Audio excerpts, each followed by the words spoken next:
My husband's ex told the kids to treat me like a stranger, so I did the same, and they finally noticed what that meant. The text came through on a Tuesday afternoon while I was working in my home office. My stepdaughter Hazel, 14, had left her phone on the kitchen counter while she was upstairs in the bathroom. I'd gone to grab coffee and saw the screen light up. The preview showed enough. Mom says we don't have to pretend anymore. Just be polite like she's dad's roommate. I stood there holding my coffee mug, reading those words over and over. Each time felt like a small knife twisting. I'd been in their lives for 3 years, married to their dad Trevor for 2. In that time, I'd learned everything about these kids. I knew that Hazel needed her backpack placed by the front door the night before school, or she'd have a complete meltdown in the morning. That Owen, 11, only ate sandwiches cut diagonally, never straight across, because the diagonal cuts made them taste better somehow.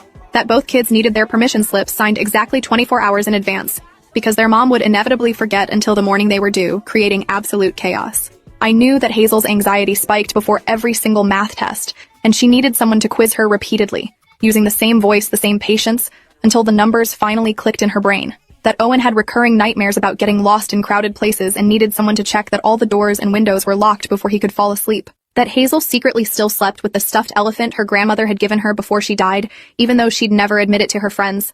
That Owen practiced his spelling words better when someone made them into a song. I knew which teammates' parents could be relied on for carpools, which teachers responded better to emails versus phone calls, which homework strategies worked, and which ones led to tears. I knew the name of Hazel's first crush, the one she'd never told her dad about.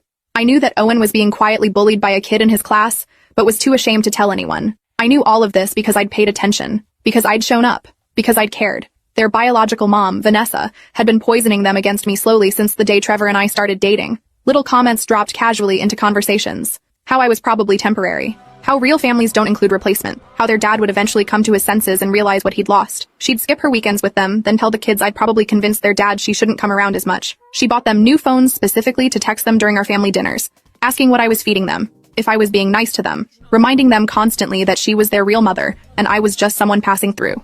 The phones were presented as gifts, generous presents from a loving mother. Really, they were surveillance devices, tiny screens that let her insert herself into every moment of our lives together. I'd tried everything imaginable to make this work. Family therapy sessions where the kids sat with crossed arms, barely speaking, clearly having been coached by their mother about what not to say. Long, exhausting conversations with Trevor about setting boundaries with his ex, most of which ended with him saying he couldn't control what she did on her time. Patient, age-appropriate discussions with the kids about blended families and how love expands rather than divides.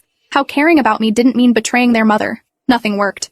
Because how do you compete with biology? How do you fight against someone who has the ultimate trump card, who can say I'm your real mother and have those words carry the weight of blood and birth? When I saw that text Tuesday afternoon, something fundamental inside me just broke. Not dramatically, not with anger or tears, just a quiet snapping, like a bridge cable giving way after